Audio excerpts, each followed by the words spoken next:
I don't know, like, yeah. And I apologize for interrupting. Continue, please. No, that was all.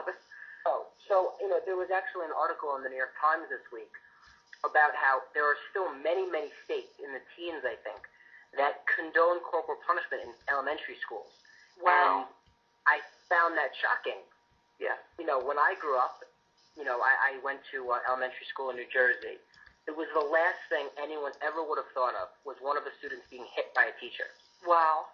And I couldn't believe that in 2009 there were still some states that actively allow that in this country. It's unbelievable that they have statutes written by their state governments. That it was shocking to me. Yeah.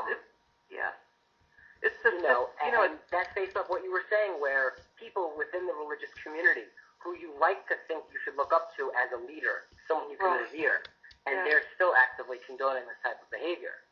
Well, and it's all over the place because it's this. To me, it has to do with the personal relationship they have to their own inner child.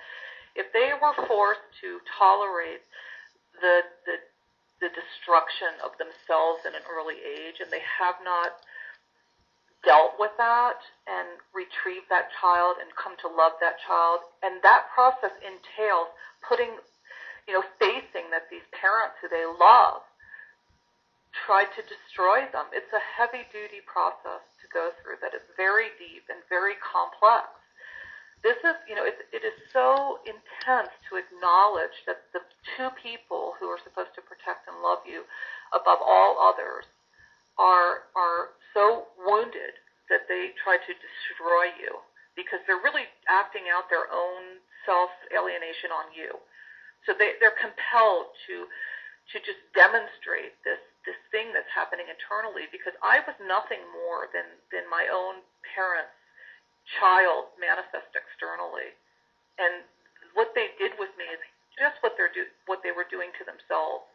And this is true in the school systems too. I mean, I just got my master's degree in education a couple of months ago, and part of that, the last semester of my graduate work, I was in the public schools, and it is devastating to be there. And the more brilliant, the more creative, the more integrated a child is, the more punished they are, the higher the dose of drugs they are put on.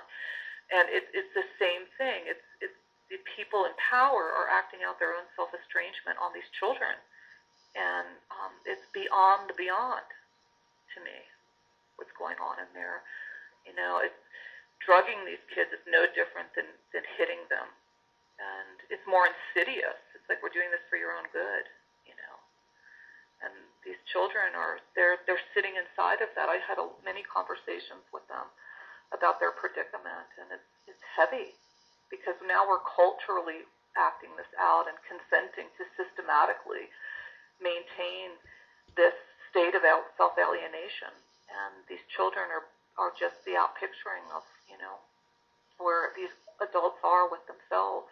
And with the child within them and with their creative impulse, with their intelligence and with their own divinity, all of those things. Because if you're not there internally, you can't provide that for people externally, especially children. Yes. Well, Moti, I'd like to thank you very much for coming on today. You're very welcome. Anyone out there who'd like to learn or read more, you can go to her website. It's innerworlddesigns, designs is with an S.com. And check out more information there. Moti, thank you very much, and have a wonderful weekend. Thank you too, Matt. You too. Okay. Bye.